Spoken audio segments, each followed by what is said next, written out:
The fact that we have a line that separates us and them, that's our biology.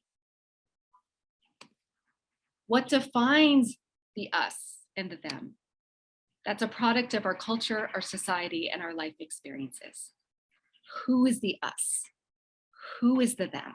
Because the us and the them will differ depending on where you are in the world, how you identify, where did you grow up, what was your life experience? Yes. So the fact that we have a line that separates us from them, that is in fact our biology. How we define that line is based on our society. For there to be an us, there is a them. And that all of this has been neurobiologically encoded over hundreds of thousands of years of our evolutionary history, ultimately resulting in a system that views members of the in-group positively and members of the out-group with animosity. So this became encoded as a primary system, something that comes online automatically, irrespective of the arbitrary nature of the groupings. We link it to our own social identity. And it tends to impact how we reason, how we make decisions.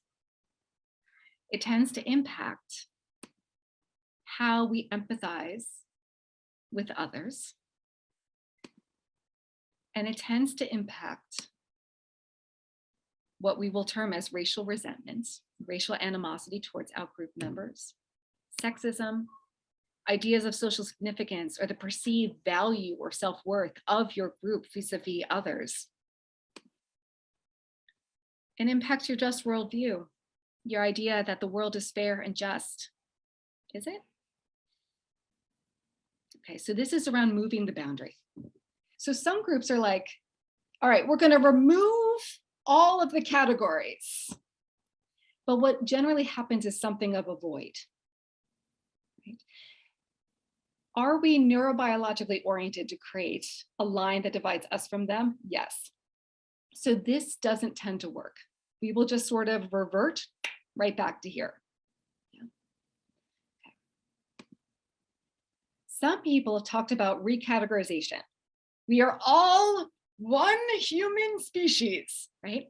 And while that is laudable, and I would love us to get to that place, that typically tends to deny harm and oppression and the lived experience of, say, one group of people. So what others have proposed is in fact this, where we are honoring an identity that is salient, that is meaningful to that person, right?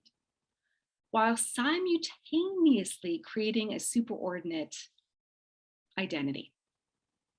So we are both valuing, right, that identity as it currently exists. We're not saying that is a bad identity, you shouldn't have that identity, thereby you are a terrible, awful person, and everybody in your in-group is a terrible, awful person. We're going to value that identity and we're going to simultaneously create a superordinate category.